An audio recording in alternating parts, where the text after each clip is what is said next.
Hello everybody, welcome to PE Confidential. Today what we're going to be doing is a book review, and I'm going to be reviewing a book called Private Equity and Venture Capital in Europe.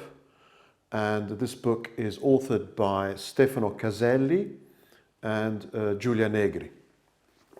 Stefano Caselli is a professor of finance at Bocconi, so he's an academic who's also active in other areas such as consulting with private equity funds and sitting on various boards. So he's a typical profile of an academic working in private equity.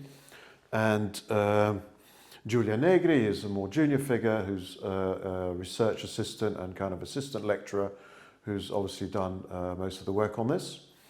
The book itself can be found on Amazon for around 40-50 euros, depending whether it's new or old.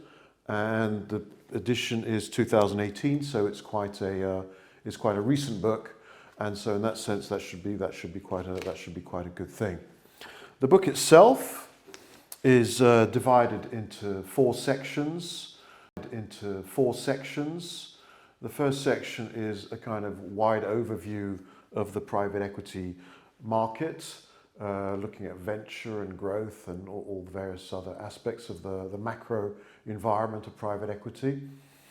The second section is quite an interesting one. It describes the legal framework of private equity, particularly in Europe, although there is some mention of America.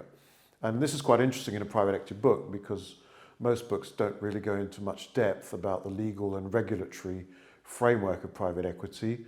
And these guys make a pretty good go of writing a whole section on legal frameworks.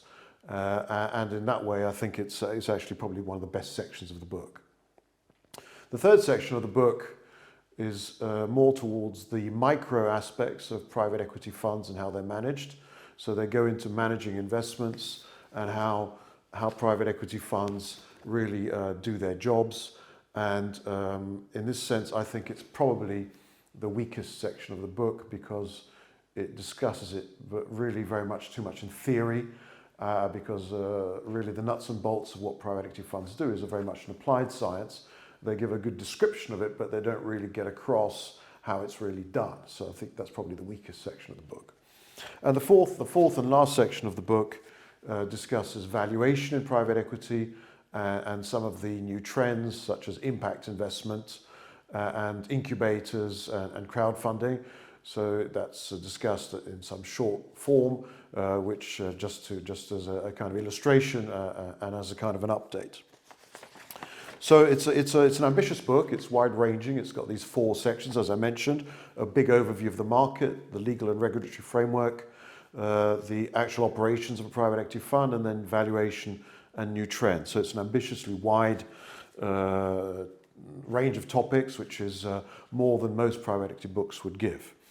A few comments about it. I think firstly we've got a little bit of confusion on the terminology. One of the issues in private equity is that the Americans refer to the industry as venture capital and private equity. Venture capital meaning venture capital and private equity meaning large buyout deals, whereas the Europeans refer to private equity as buyouts, growth, venture and mezzanine, all under the umbrella of the private equity asset class. I personally prefer the European one because it's more logical. But I think in this book what they've done is they've sort of mixed it up and got a bit muddled on how they use the terminology. And I think also what's missing is a specific identification of growth as opposed to venture and just buyouts, which they seem to have missed in certain sections of the book.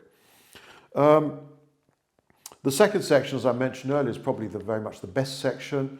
It's ambitious. It's really good to have something about the regulatory framework in private equity, which is mainly missing. So it gives it a very good context in that way. And the third section is probably the weakest section. It really doesn't really come to life. There was an interesting concept they talk about in the management of funds, which I thought was very interesting. And this was the concept that a fund manager creates value in an investment and protects value in an investment. I think that's an interesting concept that could be developed further. But unfortunately they refer to it, but then they don't really develop it in the best way that they could. So to summarize a few pros and cons about this book, I think on the pro side, it's a wide-ranging book, much more wide-ranging than most P textbooks. It's very thorough and very detailed, and the legal frameworks are very well explained. So that's on the pros. On the minus side, I think there is too much of the book taken up by some sort of basic financial theory, which we all know from textbooks in finance, like what is Miller Modigliani, how you calculate weighted average cost of capital, the basics of DCF valuation. There's no need to take up space in a private equity textbook with kind of finance 101 aspects. I think the second weakness of the book is that the English of the book, it's a little bit, I mean, it's very good English, but it's a little bit spaghetti English, because having grown up in Italy myself, being partly Italian and English, I can see that. And this book could have really benefited from being proofread by a native English speaker, because there is a little bit of spaghetti English in there, which does create a little bit of confusion, particularly if you're not familiar with private equity, you're not quite sure what some of the sentences are really saying. I think the third weakness is probably some of the discussions are a bit long and theoretical and could be broken up a little bit more with a few more examples. I think the lack of examples is probably one of the main weaknesses of the book.